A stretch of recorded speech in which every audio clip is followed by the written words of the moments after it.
live ou salami. But oh live ou salami ça but ya rola qui ça. Na face du monde, na rola qui ça. Na ba africain, na rola qui ça. Na ba congolais, na ba quinois que Fally aza prêt pour na kwa kobeta stade wana. Pour na kolekisa ba tout que Fally aza na mboka te, aza libanda oui. Parce que tu vois bien mon lelo, surtout na Congo na ki na biso ba te bele ba même pas que Fally aza na tourner. Surtout bato baza na bazana ba parce que na ba TV bido na lobela, bato lobela bido na ba TV. Bon zo ba émission ba dimanche botala. Je me pose des questions, bato ba sa ba émission ba dimanche ba lobela nini. Puis bato ba tomboki lisusu. Comment est-ce que Fally loba que yé pour ça aza musicien, bato ba pesa ego, eza wenge etc. mais to yo ki wenge te. Ma question est sur de la biso, on se pose des questions. Batou balingi nini en fait. Quand il fallait passer chez Popol pour dire qu'il soutient Wenge, etc., batou ba lapidaï. Quand il fallait moutoba que Wenge moutepe sangabou, etc., batou ba lapidaï. Mais quand il fallait peut-être azo éviter na yekuluka makambo. Tout azo éviter peut-être batou ba interpréter ma dire neto acte mabe bazo lapide lisusu bato balingi nini en fait. Fally pour pas qu'il clame ouais fort que yé ayekola pena rumba chacho pembene grand prêtre quadre etc. Fally pour lelo ceux qui barumba nae en tout cas la majorité c'est du chacho parce qu'il est ressortissant de cette école là. Mais sur tali ba sélection Fally pour ezalaki lobby la track listing nae on n'a pas vraiment senti du tchatcho parce que aujourd'hui déjà Magali ils ont tchatchoté au démba pur. Aujourd'hui papi texte déjà papi texte n'a pas calé bazagi plus dans métissage wana ya fiesta na moi au démba mais babaki si vitesse mingi soukous quoi. Aujourd'hui, Redi Ami, c'est déjà celui que c'est la rumba rock, donc le style, il n'y a pas Wemba Bakama tout. Moi, il y a 3 grands au Fally au lobby. Parce que bateau a bêti tchatchoté. Et bateau belé, bando, ah, ok, question se poser. Nous avons même dans la chat. Fally pour pas commenter est-ce que a bêti bateau. Yakala. Bateau c'est la bête à Koffi Olomide. Bateau c'est la Fally au Airways na live. Spectacle à miner na lieu moro na stade wana. Vous pensez sur Guinée si concert fallait annuler. Pourquoi pas de nous sur courage à mettre concert détrompez vous au monde va annuler père. Concert a fallu et ça qui va annuler on te a reporté. Ba tout va passer ba date. Ba obétaté. Bon il y a la même excuse. Bon quoi ça va faux fouiller. Fallait ton obété ça va tout courage ba obéter. Fallait soit annoncer que statutaire il tient à bêta statutaire. Moi je me rappelle, Fally Tom annoncer la stade en 2016 ou 2015. Ils ont à la TV. Je me rappelle à l'époque, héritier annonçant qu'il a reflété l'anniversaire de la Tata Raphaël. Boutouna a fait ta rangote.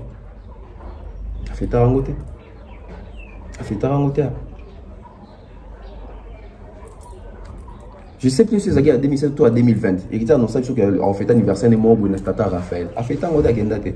Faire et puis à l'époque, il paye le banque, il paye pour ça à Tata Raphaël, donc il fallait annoncer qu'il habite à stade Maliboso, à Betangote. Donc, courage à Moutoumou, il faut sauver votre courage, il y a votre belé, ça va se prononcer, va continuer puis encore pour attends, on a plein, on a votre belé, au bon, ça a quand stade douane. Nous avons fallu faire qu'on a moins en vu que c'est aussi, parce que les albums, il y a tout dernier album, tout est à réédition. Donc moi je pense qu'il fallait faire qu'on a moins en Zambie, appeler permission à bander. Et moi je pense même, ils allaient bien tout retrouver remix, tout retrouver réédition et Nzembu Oyo Magali, l'album Rumba Fally Robim. Moi je pense même, au-delà tout ça, au-delà même il y a aussi la même remix Nzembu Oyo. Aujourd'hui Fally a un studio, Fally a un label. Pourquoi Fally ne peut pas nous faire des tendance à la cala, des musiques qui sont d'autant pour la cala qui single moro ou tout d'autres single mais ça va dire bien à quatre. Attends, tu bien un single de tout bien on a kibi soit. Single moro il y a 5 chansons où Fally a révisité kaka bandé ou y moro Versailles. Et ça va bien. Tout mais quand on peut moi les solos. Pourquoi pas retrouver Fally pour passer les bisous. Single moro il y a 5 chansons, tout une de Magali one, tout une de Muloko peut-être Maya, il y a papa de Tumba. Dans une Nzembo la Nzembo Aredi Misi, oh ayoka ki lobby wana. Ah bon ça là que bon moi linga trop. À revisiter Nzembo wana. Fallait qu'on revisiter même show me the way I can go. Take me by the hands. À remixer Nzembo wana. À l'occasion de moi 5 mois à Pépé Calé. Bah! Et ça l'a bien marqué.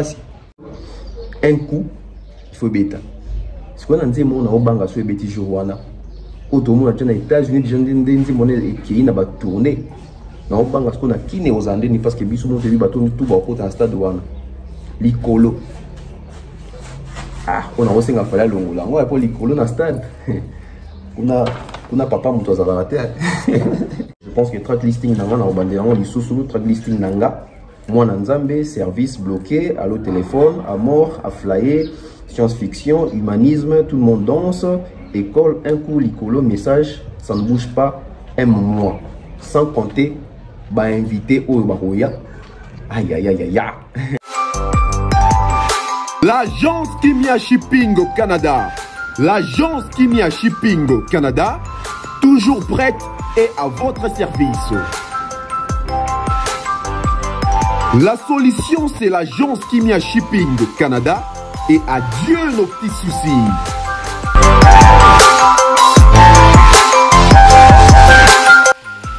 Vente des pièces de réchange d'origine américaine par commande, contactez l'agence Kimia Shipping Canada car ici, c'est la rapidité, la fiabilité, la sécurité et le sérieux.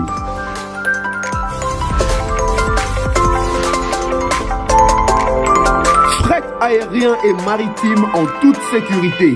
Pour l'envoi de vos colis et marchandises, Congo-Canada, Canada-Congo, par avion ou par bateau, contactez l'agence Kimia Shipping Canada.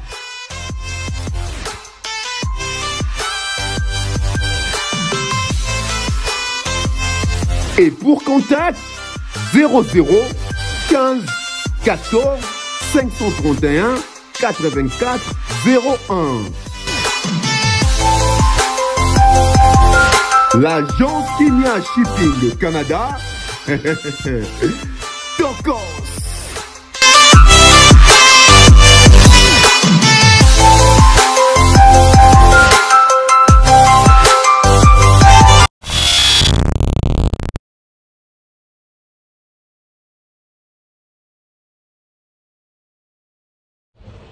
Merci de renouveler votre confiance à cette chaîne YouTube Bev officielle. Bonjour, bonsoir, tout dépend de l'heure à laquelle vous allez suivre cette émission chez vous à la maison, cette chaîne chez vous à la maison. À la présentation, Tonton Bev, les transferts les plus chers de la presse congolaise, l'international, 12e merveille, les motivés toute une génération, Monsieur Autotune, cerveau penseur, NFL, jumeau de la vérité. Moi, je ne suis pas au milieu du village, mais au-dessus du village. Alors, avec une nouvelle manière de faire, nous sommes là une fois de plus. Je vous prie d'aller vous abonner à ma deuxième chaîne YouTube. Ma deuxième chaîne YouTube est déjà opérationnelle. Cerveau Concert officiel. Là-bas, nous aurons à traiter des programmes un peu diversifiés, un peu différents de nos programmes ici, de la BEV officielle. Alors, je vais laisser les liens à travers l'espace commentaire ou à travers la description. Allez vous abonner, donnez-moi la force là-bas. On va vraiment commencer à partager là-bas. Il y aura vraiment des nouveautés, je vous promets. Je vais essayer de mettre ma contenu, il y a bien qu'on a. Alors, grand merci comme ça à mes sponsors, César Amani César from USA. Je vois comme ça M. Franck Kassongo depuis l'Afrique du Sud, M. Jonathan Mondila depuis la France, Mr. Mukanda Mouktekle depuis l'Amérique et M. Eric et Mme Laetitia Dionzenza Sableg Sili avec tous les enfants. Merci à mon grand frère Mandalelo, les grands frères de son petit frère. Donc, Bambo Tebele Sikazali. Merci comme ça à l'honorable Prince Tukuzu. Hein, je vois comme ça Gatiare Mobutu Aquasplash. Phalos Makaki, là, mon vieux également. Je les salue de loin là où il est. Mikobi. Hein, je vous salue également. Donc voilà. L'actualité oblige à la musique, mais avant que nous puissions entamer vraiment l'actualité, je vais vous parler de cet artiste que j'ai eu à parler déjà de lui. Je crois que c'était l'émission dernière, hein, j'ai parlé, ou l'avant-dernière émission, j'ai parlé de cet artiste, Danny Koulé. hein, donc l'ancien sociétaire du groupe Viva la Musica de Papa Wemba.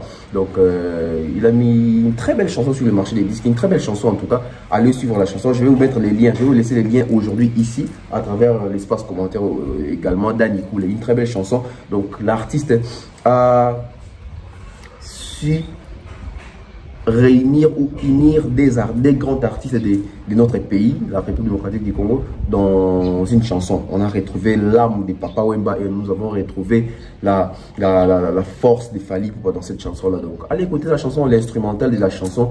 Vous allez voir, c'est un peu comme un cours avec Dadju. Et quand il chante, il est vraiment dans Papa Wemba. Donc, des artistes mélangés dans un seul corps, dans une seule chanson. Allez écouter la chanson et je vous mets l'extrait seulement pour vous mettre un peu l'eau dans mon encre. Et puis on va revenir. On prend Danny Cool et puis on revient. Dans la guerre d'amour, le vainqueur, c'est lui qui fuit. Matire Chananga, El Professora, Stone Mukenzi. Mwana muke logo ya ziga, aeba kavala na ngote. Joué na poto poto, Sugaze alanda, alande. Trahison, yeah, yeah, yeah. Yeah, trahison. Yeah, trahison, trahison. Trahison, yeah, yeah, yeah. Songalanda konanga, ukende temosika nanga. Songa pembeni nanga, sala temosika nanga. Songa la motema nanga, mobima tena motema nanga. Yeah, wa wa.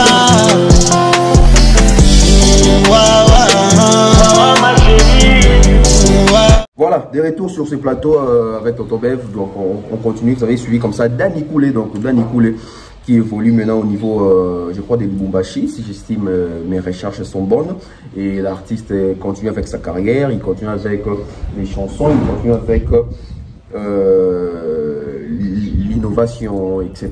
Donc Danny Cool, je crois, quand il sera ici à Kinshasa, nous aurons à faire une émission avec lui, ou si Dieu permet, lui surtout bouger côté, on a tout ça, n'est pas une émission.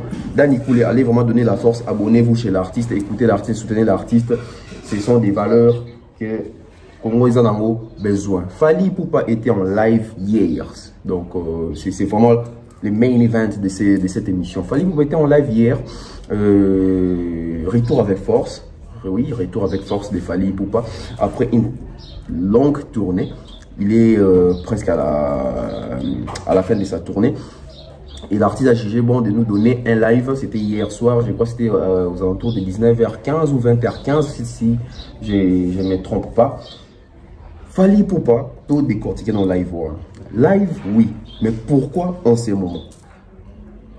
Pourquoi depuis tout ce temps, Fally ne faisait pas de live? Pourquoi depuis tout ce temps, Fally ne faisait plus de live? Même sur Instagram, c'était un peu... Je crois, dernier live, il y a Fally Ipupa, je crois, ils ont qui tant Abimi Sarah Gold, si je ne me trompe pas, on a Baïji, na studio, etc. En tout cas, c'est ça, on a beau rappeler, mais je crois, live venait à Souko Fally, moi, ça qui venait à voir. Et après ces lives-là, il est revenu hier à cette émission live. Et on a posé toute la question, pourquoi en ces moments? On va essayer d'analyser ça. Pourquoi en ces moments? Déjà, il faut savoir que Fally Ipupa était en tournée. Fally Ipupa, il avait un album. Bon, il a un album sur les marchés parce que Tokos D, c'est un album qui est sur les marchés. La réédition qui accompagne l'album également. Donc, Fally Ipupa est à cheval. L'album n'a marché, n'a studio, n'a tournée, n'a préparatif. Il y a concert, il y a Stade des Martyrs. Voilà pourquoi c'était pas encore les moments de faire trop de live. Et moi, je pense que l'artiste se sent maintenant un peu dégagé par rapport à mon calendrier, par rapport à l'engagement, pour maintenant commencer avec la vraie promotion qui va l'amener jusqu'au Stade des Martyrs. Oui, on va dire pourquoi en ce moment. Pourquoi en ce moment? Parce qu'il est presque à la fin de sa tournée. Parce que sur mon calendrier, il fallait qu'il y ait sur Golden Tower. Calendrier ou non qui va date belé il fallait ça longoli ça beti ba date belé et comme presque pendant la souka il a tourné là donc écoutez qu'elle a eu temps de faire et la promotion de continuer peut-être l'enregistrement au studio et d'atterrir à Kinshasa pour nous donner ces grands spectacles que nous attendons tous. Donc moi je pense que il a bien choisi les moments et ça coïncide aussi avec les J-30. D'ailleurs c'est même plus J-30, je pense maintenant c'est J-29 hein. parce que hier c'était déjà J-30, donc un mois. Donc à un mois de sa production au Stade des Martyrs, Fally Ipupa s'est livré en live pour nous donner ce qu'il nous a donné hier. Maintenant, on va entrer dans Katia live. Dans les lives des Fally Ipupa, il faut décortiquer. Nous avons les fonds et la forme. On commence avec la forme. La forme de ces lives, on va déjà, c'est un live bien structuré, c'est un live bien cadencé, c'est un live bien talonné, c'est un live avec une qualité meilleure. C'est un live où nous avons retrouvé une bonne sonorisation, hein? Son est bien, image est bien, et bonne ambiance, etc. Donc moi je pense que dans la forme déjà Fally Ipupa, il a 8 sur 10 parce que l'œuvre humaine n'est pas parfaite, hein? Donc voilà, 8 sur 10 c'est déjà pour vous montrer les niveaux, la qualité également de ces lives accompagnés par ces artistes qui l'accompagnent, et ainsi que son équipe, son staff, Ibadiata, Ejiki Tenge, Mao, il y avait aussi les noms m'échappent. Bon voilà, ils étaient tous là pour ces lives. Je crois Manon Louba que si était là, si je ne me trompe pas. Il y avait le maître B52 aussi, donc donc du côté déjà forme, on voit que c'était impeccable, donc c'était une réussite.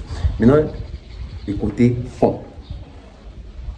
Les côtés fond, on remarque déjà que l'artiste, il voulait s'enjailler. L'artiste voulait se défouler. L'artiste voulait communiquer avec ses fanatiques. Donc, déjà, il y avait aussi un message dont l'artiste a souligné qu'il y a il offre 2 billets pour les concerts, etc. Ces jours, je n'ai pas bien vraiment capté, je vais peut-être mettre ça.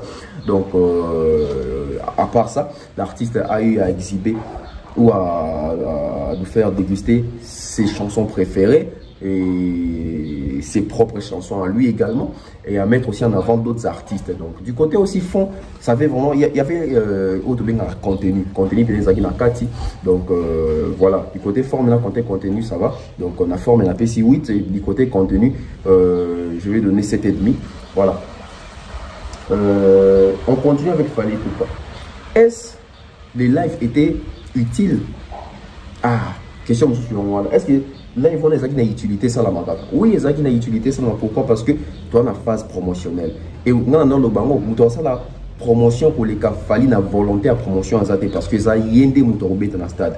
Stade où ils a yende mutorobet dans événement ils a yé. Donc il y a ce cas ici. Go, toi ici et là mon il y a bien déjà le bateau tout va comboiter va pas pour ça là va continuer promotion va comboiter, on a courage, toute la détermination, il y a fil de conduite au yemo artiste à Pessi. Voilà pourquoi on a déjà live dans le monde déjà partout, un peu partout dans la page à polémique, dans la chaîne, etc. va partager déjà, etc. Ça fait parler. C'est ça qu'on appelle aussi la stratégie, il y a marketing. Donc Fally Ipupa a sali sorti wana sali wana et voilà tozui na kati wana, donc c'était utile et ça dans un moment oyo parce que na moment où ça sous utilité, donc c'était vraiment les moments opportuns pour à la sortie, à la live, à communier na ba fanatique na ba tout au bazan na besoin bayoka vérité dans mon ordinaire bon on appelle que yemoko le logo azope sango crédit parce que au fait les mauvaises langues dans la communauté tout le monde dans la communauté ou battu belé déjà bando bimisa déjà que Fally concerné aux alatés aux a reporté stade dans doit payer etc. Donc plusieurs personnes bazaki na kati ya ba doute bazaki na kati ya ba spéculation bande kozela yemoko ko loba journée parce que yemoko ndo lobaté et bodi que na communauté za que ceux qui mutazo lobaté c'est comme si mutuana à la conscience vidéo babalo les vérité on a préféré cette terre. Donc voilà pourquoi il fallait y mon quoi que l'équivoque wana na pour ça la live au père pour confirmer à marteler que le 29 octobre il y aura bel et bien concert. Voilà pour quel but live pour Salami but au live au Salami ça but ya rola qui ça na face du monde na rola qui ça na ba africain na rola qui ça na ba congolais na ba quinois que Fally aza prêt pour nakoya kobeta stade wana pour nakolekisa bato ke Fally aza na mboka te aza libanda oui parce que tu es bien au lélo, surtout dans le Congo, dans qui n'a pas même pas qu'il fallait en tourner. Surtout parce que parce que dans la TV, je me pose des questions. Dimanche, on est un grand artiste de ces pays, on a tourné dans un groupe, les gens n'en parlent pas dans l'émission dimanche. On a évité l'émission dimanche, donc c'était aussi important. Il y a aussi la balai, il faut comprendre que l'équipe est dans la porte. Bon, quand même, il fallait etc. Tout ça, puis tout ça, les États-Unis, etc. Pour marteler aussi, Batouba et Baké, Fali n'est pas au pays, il va aller à Koya, il va venir pour rester les 30. Donc, c'était utile, vidéo et salama. C'était utile, bah musicien, bah Kimi pété. Ah oui, hein, c'était utile, bah musicien, bah Kimi pété, tout le monde Emani, tout le monde Nathan, tout le monde Junior Moto Kwazali, donc bango tout Bazali Moto Kimité, donc c'est aussi une manière pour rassurer que spectacle vous allez avoir une équipe mobile, il y a victime, il y a groupe Fali pour pas ou accompagner l'artiste Fali pour pas, donc c'était vraiment utile. Il y a aussi la vidéo on a pour lever suspense, tout doute sur concernant Stade des Martyrs, on a mauvaise langue, eux ils vous a annulé, les athées, reporté, etc. Tout ça. Donc voilà. Ouais, les acquis, bon, tous les qui chico, non. Pourquoi? Voilà, on est assis la partie, mais ce qu'on doit dire, parce qu'on a la partie essentielle. La partie essentielle, les amis, la partie essentielle, c'est qu'on est là-bas qui n'a qu'à y a fond et à live. Parce que sur le live, les amis, on peut savoir contenu ou écoute la carte live. Donc, analyse ça par rapport au contenu ou écoute la carte, il y a fond, ils ont donc live, ils ont porté mine la carte au fait. Pourquoi les choix de la chanson, d'une des chansons, il y a Tala Laton? Ah, pourquoi? Parce que la chanson, on a Fali voulait montrer aux gens, Fali voulait faire comprendre aux gens que Tindaza Fali, on a commis Fali en 2010, c'était au fait. Au monde il y a un chef à télé parce que chef à télé était na Fali nzembona na kati ya Tala Laton. Baïmbane nzembona na Tala Laton à télé Fali na ba collègue mususu. Donc Fali voulait faire voir aux gens que bauti musika na télé ou bozumo na lelo bomona na pemina Fali wana. Ils ont été à télé banana en 2009, banana kala makasi ba 97 ou 98 bazalaka déjà. Pour vous montrer à quel point il faut être loyal dans la vie, à quel point aussi il faut aux entourages boumeli na bango. Oui, qui camarade à mon colo pesala. Mais ça qui camarade où il bandaka depuis pour moi et toujours cola en fait. Toujours cola en fait. Donc c'est comme ça. Donc par rapport aussi, dans mon barrimé où il m'a dit que oh non fallait comment on l'émission, bah tourner makambo celui Sikani a bandaki, il fallait quartier latin donc. Nancy Batubé va juste sous réponse dans mon parce que fallait azoraper tant militaire pour expliquer bah tout à l'heure là-dedans. Moi je pense même fallait jouer mon soir azopéna tempé bah dans l'émission.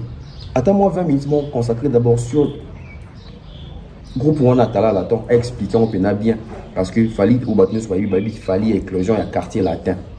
Bato belé baby fallait dans quartier latin. Bato baby fallait dans Tala Latin et ça va master naïe ou bazala on a casa groupe et ça tombe sous bana veli na bango ya kal etc. Mais baby so ba o nyoso etc. na batu nyoso ba warrior tout au lelo baby fallait à quartier latin. Ça même ba warrior sous groupe baby fallait qu'il y a après quartier latin. Baby au découvrir na simandé qu'il fallait ou t'es pas profit. Ça existe. Donc c'était important de marteler aussi que nous venons de loin. Certes, on a été dans le quartier latin, mais avant le quartier latin, nous avons commencé quelque part. Tu as déjà enregistré dans le studio. C'est très important aussi de brandir preuve. Et puis, il y a ça là qui va comment ça fallait chanter déjà à l'époque, dans 98, donc on a chef à télé et Bambo Tennessee Kazali. Voilà, tout ça toujours quand il y a Banzembo. Ah, tout ce qu'on a quand il y a playlist, track listing, playlist au bêta yelobi. Fali a mis en avant un chanteur congolais, tous mes collègues né congolais. Fali a mis Banzembo en avant. Dans quand Banzembo a mis en avant, Fali a été très nostalgique hier dans la live. J'ai noté, Fali a été très nostalgique et ça lui bat bien, bah mourir il y a bonne musique, tout se retrouve à Kilobi dans live voilà. C'est un live où est ennuyé bisoté en fait. C'est un live où est surprendre biso. Moi je pense même stratégie moi les cas les colonnes à ma casse pour battre s'ennuyer dans live parce que live ils live moi il y a 1 heure et quelques na 1 heure il fallait que vous en avez contenu il a proposer battre s'ennuyer en fait. Moi je pense que Fally va faire un bon directeur des programmes il y a chaîne hein, parce que Bilo va proposer sur la carte sur les équipes va contenir mon oh et ça l'été que tout s'ennuyer et on a eu la chanson de Madilou Zongae Zongae mon amour Zongae Zongae Magali cette belle chanson là tous ceux qui ont le mina ici une mélodie wana auto senga Fally il y a Luambo non chanté par Madilou si je ne me trompe pas voilà je ne sais même plus mais chanté par Madilou oh il m'a fallu bien au senga moi na Luambo et Mongo ah soki pas passer permission à bander là et moi je pense même ils allaient bien tout retrouver remix tout retrouver réédition ya Nzembo oyo Magali l'album Rumba Fally Robimo. Moi je pense même au-delà tout ça au-delà même il y a aussi la même remix ya Nzembo oyo. Aujourd'hui Fally a un studio, Fally a un label. Pourquoi Fally ne peut pas nous faire des tondosa la kala, des musiques qui sont d'autant pour la kala qui single moro ou to benga single mais ça va dire oui na kati. Attends, to benga single de to benga na kibiso. Single moro il y a 5 chansons où Fally a revisité kaka banzembo o yemo Versailles. Et ça va bien. To benga moi les solo pourquoi pas retrouver Fally pour passer les biso. Single moro il y a 5 chansons, to une nzembo Magali wan, to une nzembo loko peut-être Maya, il y a Papa Lutumba, to une nzembo loko la nzembo ya Redi Amisi o ayoka hilobi wana ah bosala ke bana mo ya linga trop aro revisiter pe nzembo wana fallait pour revisiter pe même show me the way I can go take me by the end aro remixer nzembo wana aluka tona mo 5 mois à Pépé Calé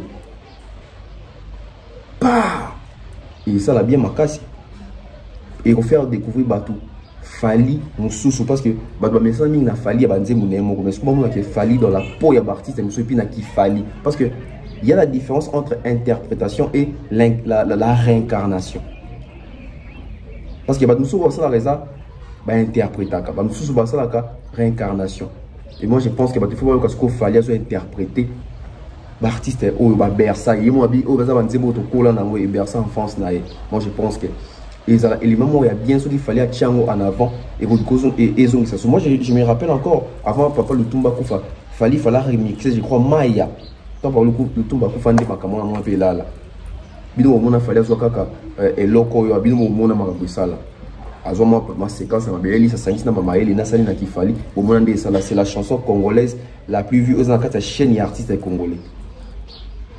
Donc pourquoi pas prendre la rumba ou même peut-être la rumba où ils soient clippés fallait aussi même si tu as la version audio mais soit bandé là so peut clipper ça puis bien donc les choix il y a c'est une ma dilouana et faire réfléchir ça biso faire penser biso na makabo ebele toujours avec Fally pour patoki Papi Tex o ya empire bakuba Papi Tex souka na chanteur tant de mettre ma solo chanteur apparemment tout boss na otanga ba vie le roi Papi Tex ba vie le roi Boziana ba vie le roi Jina Wajina ba vie le roi Espérant qui sangani tout boss na otanga ba chanteur wana pour nini parce que na Congo ba lepso vent mon boye il y a ba chanteur mo ba ganga mingi mais so qui bandi le roi Papi Tex on dit oh ba tirer biso lobi na live a Fally wana wow. Donc on s'est retrouvé ma sélection moi bien je crois le vieux Papi Tex spécial avec tant moni bongo amoni que tout ça pe musala na mboka o baleki na biso ba esima bazo reconnaître et à part Papi Tex tout ça qui pense Papi Tex na Papi Tex à part Papi Tex tout ça pense mu ya Redi Amisi une très belle chanson aussi moni fallait quand il interprète au moment on a pas expression facile au moment que émotionnel donc alors c'est retrouvé en fait. Et on est qui bah vieux yakala et Fally ne s'est pas limité là. Fally nous donne aussi bah musicien à l'élo. Fally donne la force aussi là bas artiste à l'élo en commençant par Robinho Mondibu au Fally à s'enjailler na nzembo nae hein misu na misu voilà, ça pour la suffisance que les lots, artistes d'ambition, au pays na makambu, au pays force, na balé qui na bango, c'est vraiment encouragé, c'est vraiment à féliciter. On a aussi eu Gez Mawete, au bout d'un concert, dans un concert na télé de la Gombe, bon, on a image. Il a aussi donné la force à Gez Mawete, c'est aussi son anniversaire. Happy birthday à toi, Frangin, donc de la part de Tonton Bev, faites ça bien. Que la longévité puisse être ta jumelle, voilà. Et Buna Philippe, fallait pas PCP force, Buna Philippe, fallait pas PCP force. Je crois que c'est mon choix, hein, si je me trompe pas, une très belle chanson aussi. Donc on voit que Azana Moté Mawanape, yako Sunga, Azana Moté Mana yako promouvoir ça coup de pouce na balé qui OP, bazo mérité, peut bazo respect na yé. Donc honorable prince Tougouzo Kotonabi, c'est plandengue. Hein, sans oublier comme ça les bruits dans les silences, Rachel Molifa, hein, les bruits dans les silences, elle va se reconnaître de là où elle est. Donc on continue comme ça, tout le monde peut dire des zombies, on va faire papa banaka, tu vois. Quand on a ça n'a bien, fali, oh, bah dis on peut abouer, fali peut accepter la langue. Voilà donc les gars, la musique et l'art de combiner un son d'une manière agréable à l'oreille. Donc voilà, DJ Zombie peut fallait à immortaliser puis nakati ya live voilà. Mais ma question est tout nami. Ouais, ma question polémique est tout nami. Oui, parce que c'est comme ça, on va pas s'empêcher de penser, on va pas s'empêcher. Il y a pour mon autre monde. Fallait pour pas qui clame haut et fort que lui c'est un bon soldat à quartier là. Fallait pour pas qui clame haut et fort que il Ayokola pena rumba chacho pembene grand prêtre quadre etc. Fali pour les lots ceux qui barumba nae en tout cas la majorité c'est du chacho parce qu'il est ressortissant de cette école là. Mais sur tali cette élection a fallu pour qui lobby la track listing nae on n'a pas vraiment senti du chacho parce que sur aujourd'hui déjà Magali ils a chachoté au demba pur. Sauf papier texte, déjà papier texte n'a pas pu caler bazagi plus dans métissage wana ya fiesta na moi au demba mais babaki si vitesse mingi soukous quoi. So aujourd'hui Redi Ami c'est déjà celui que c'est la rumba rock donc le style il y a papa wemba makamwa tout. Moi il y a trois grands wana au fallait au lobby parce que bateau a beti chachoté. Et bah tu belé bando bah que ah oh question se poser dans moi même dans la chat fallait pour pas comment est-ce que abeti batu yakala bando c'est la beta Koffi Olomide bando c'est la fallait au ka Airways na live bando c'est là pourquoi fallait abeti en moté bon moi une question artiste des mots on doit répondre en gros. Et puis Ezagi là il fait que babeta banzembo tout mais pour ça qui peut babeta banzembo Koffi mais seulement aussi il faut voir les climats actuels qui s'installent. On peut dire aujourd'hui que Koffi et Fally sont en bon terme mais l'entourage à Koffi langage na bango zandeni vis-à-vis à Fally l'entourage à Fally langage na bango zandeni vis-à-vis ya Koffi Olomide. Donc moi je pense que c'était un live aussi qu'on doit avec toute maturité parce que ce qui peut tant que nzembo ya Koffi beta na kati wana bonga bomona déjà mauvaise langue sur ngeke bima donc on peut betité bato ba lobby kala donc ba ebete bato ba ngala loba kaka on les aki pour la Koffi Olomide et puis bato ba tomboki lisusu comment est-ce que fallait loba que yé pour ça azala musicien bato pesa egu eza wenge etc mais toyoki wenge te ma question on bazo tinde la biso dans sous tout temps en na page on se pose des questions bato balingi nini en fait. Quand il fallait passer chez Popol pour dire qu'il soutient Wenge, etc., Batouba lapidaï. Quand il fallait que Wenge mtepe sangabou, etc., Batouba lapidaï. Mais quand il fallait peut-être éviter naïk ou lukamakam, éviter peut-être Batouba interpréter dire net ou actionner ma bé. Bazo lapidé les sous. Batouba lingi nini en fait. Batouba lingi nini. Non, il fallait mettre Koffi, il fallait mettre Wenge. Mais soit mettre Wenge, il y a polémique. Soit mettre Koffi, il y a polémique. Moi, je pense que les amis va choisir mon corps. Mais aussi, il faut aussi souligner que c'est le tout premier live. Bah, live facilité. Il y a mon goût Kolo live avec 2 ou 3 chansons alors qu'il y a un banzembo. Donc, il y a un live facile dans le côté. Bah, live, il y a un artiste congolais. pourquoi pas Pepe Kale, pourquoi pas la chanson il y a Nino Kalongo, pourquoi pas Banzembu ya Kofi, pourquoi pas Banzembu ya Vienne Wenge. Donc ce n'est que les premiers lives, donc tous les boutiques pour les criminels artistes. Donc toi ici qu'on a makambu ya stade complot au evandi na kati ya communauté que concert au bétaté, concert les a reporté, jour wana kutu ba match ezali soki lina foot soki fekofa a obeta match wana. Comment na communauté na biso les gens peuvent être na esprit à ma bêtise na point haut. Parce que ce sont les mêmes personnes au sein de concert wana et beta maté to bazon ngaba déstabiliser concert, ce sont les mêmes personnes au balobake. Mizi na biso zo kita. Mais yo quand on combattre le concert on a combattre musique na biso to combattre Fally Ipupa. Voilà là où les gens ne réfléchissent pas. Parce que par les trichements, il y a un concert où tout le monde déjà tout épaissi souffle dans la musique congolaise. Fally Moutano, ça y a un stade, il y a un Wenge, une initiative qui est tapé dans le stade. Fally Kobe dans le stade, c'est une génération d'abord héritier signé stade. Et c'est une qui fait une conférence de presse, pas qu'un peu de goût à le baguer pour mettre le stade. Nous sommes tout le monde, tout le monde, mais tout le monde a une force, il y a musique congolaise, aux Olingé Zonga. À travers le concert et minene, à travers le spectacle à minene, na lieu mort de stade. Vous pensez que ce concert fallait annuler? Pourquoi est-ce que vous avez courage à mettre un concert détrompé? Vous, au monde, vous avoir annuler. Le concert a fallu. Et ça qui va annuler, on te les a reporté. Tout va passer par date. On va bêtater. Il y a la même excuse. Ça va fouiller. Fallait qu'on va bêter, ça va tout courage à bêter. Fallait soit annoncer que stade héritier, un stade. Moi, je me rappelle, il fallait qu'on annonce la stade en 2016 ou 2015. Ils ont à la TV. Je me rappelle à l'époque, héritier annonçait qu'il y avait fêté l'anniversaire de la Tata Raphaël. Boutou Naya, j'ai fait tarangoté.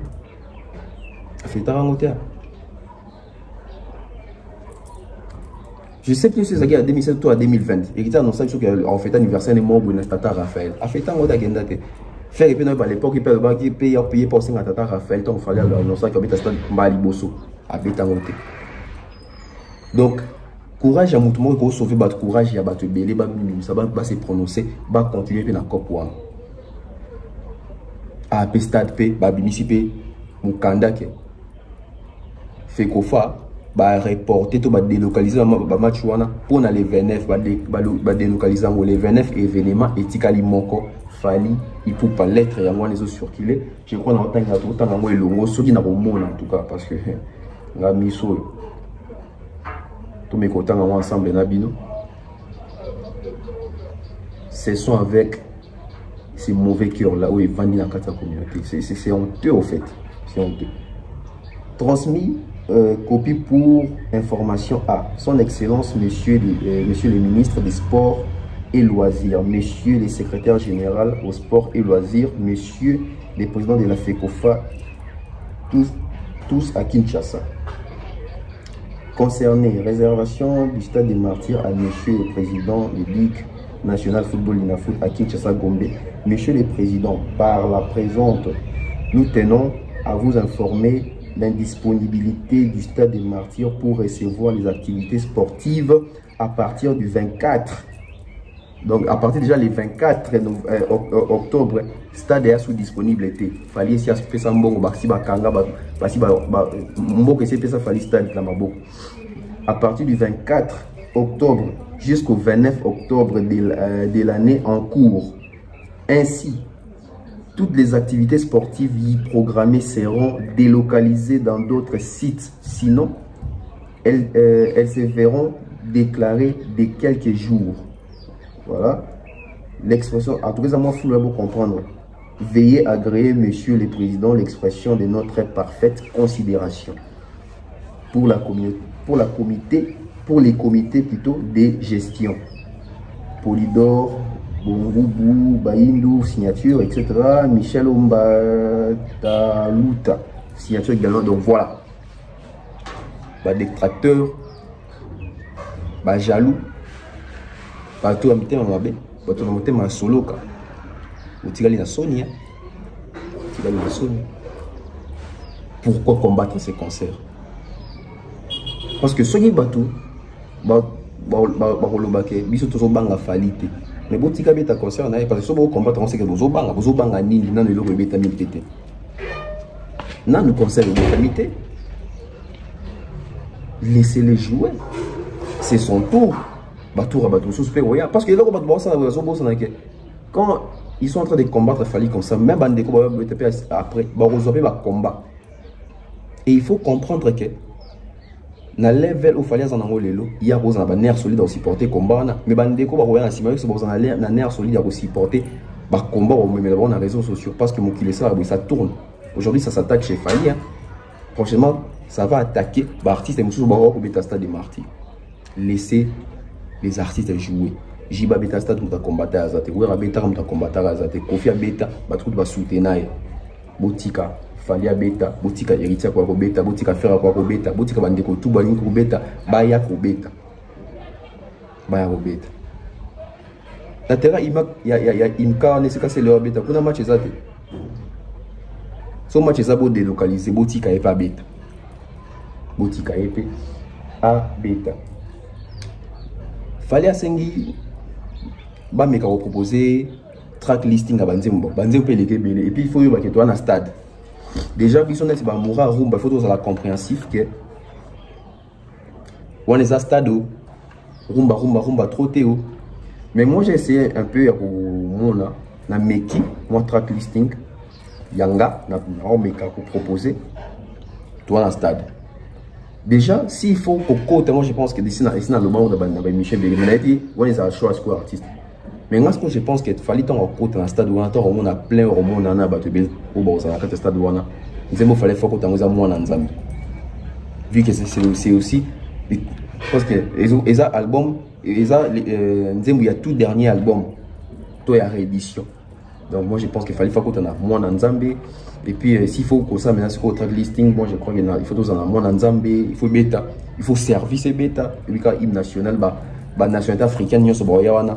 Bon mon attend fallait que nos bêta va beaucoup, bon on a service c'est ça là, donc service faut bêta, bloqué il faut bêta, allo téléphone, toi on a stade, allo téléphone, moi je pense que à flyer, parce que pour la biso ba moura rumba, bon quand on stade dans un cœur à flyer, et moi je pense que les rumba ko yembi ça pena stade na cœur à mort bon quand on stade de yemba oh il y a can to yo kango na TV parce que faut tout le monde parce que il y a stade na biso mon roi à mort